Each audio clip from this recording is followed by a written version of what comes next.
Oi, oi, alright. I'm Grant, this is Duda Review, and after the surprise release of Andre 3000's first solo record, it felt like a good time to do something that's been on my list for a long time. Delve into the discography of Outkast. Now, I'm not totally green to this legendary hip-hop duo.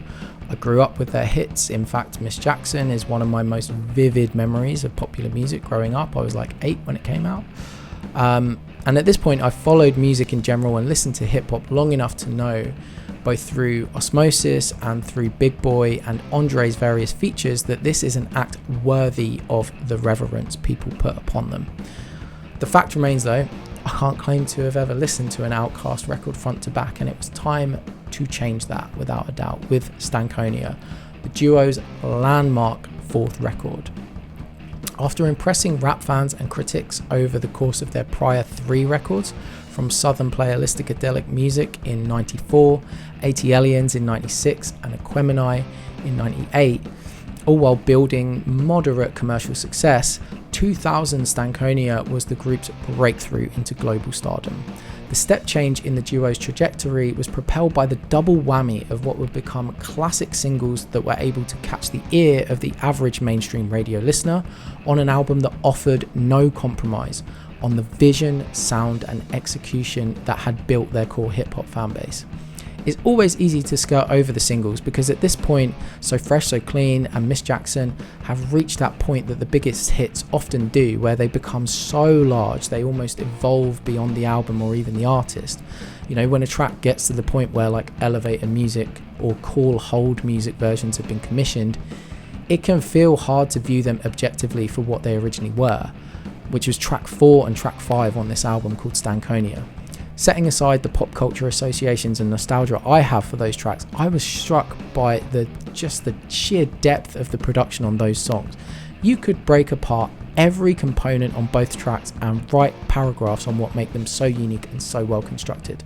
The beats on So Fresh, the way the hi-hat is both metronome consistent but also follows the kick in terms of velocity and feel. The strings that rise and fall in the background constantly leads into this kind of cascading synth or piano in the chorus. And then on Miss Jackson, that reversed snare and drum sound warbling constantly in the background like the track is coming through some sort of like time vortex. It's almost like adding another layer to the song's themes of regrets. There's incredible live bass guitar playing with slaps and pops, and then both the piano and the electric guitar are playing interpolations of Here Comes the Bride to add yet another layer. And then topping it off, you've just got the perfect hooks sung and rapped by Big Boy and Andre. And these are perfect definitions of hits from the turn of the century, you know, gold standard in terms of hooks, but wrapped in completely atypical and unique production that sounds like nothing else that's out there. That unique and eclectic production is something that you can feel across the entire Stankonia record. I'm far from an encyclopedia on hip-hop. It's a genre, like all music, I'm still exploring both old and new, but the eclectic choice of musical styles on this record feels really unique. Perhaps less so now because we have such more vibrant experimental and abstract hip-hop scene, but in the 90s and 2000s I feel like it was quite unusual for a hip-hop record to vary in style outside of the guardrails of its like regional home. A classic example would be having a very East Coast and a very West Coast sound.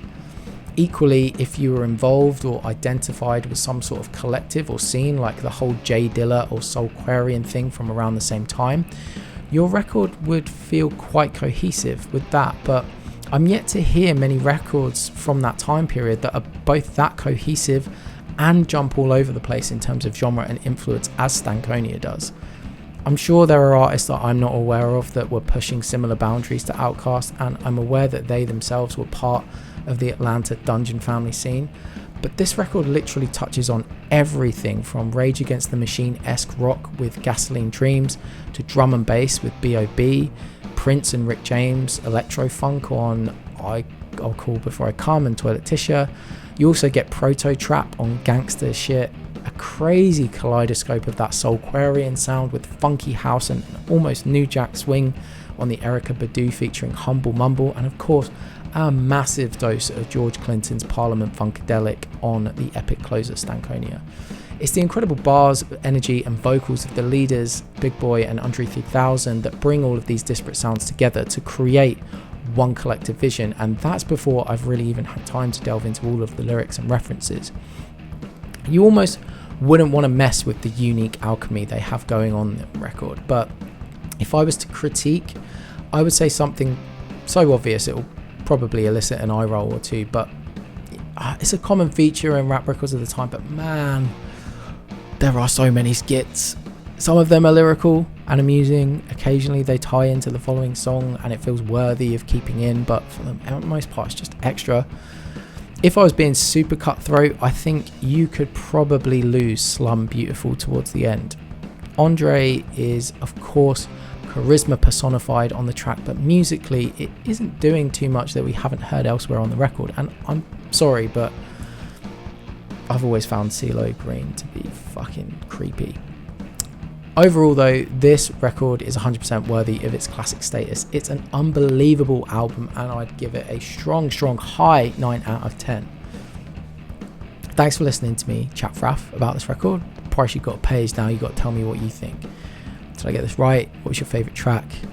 Share some thoughts, show some love, hurl some abuse, all of the things that the comments were made for. There are some other videos in the description below that you might like. You should check them out.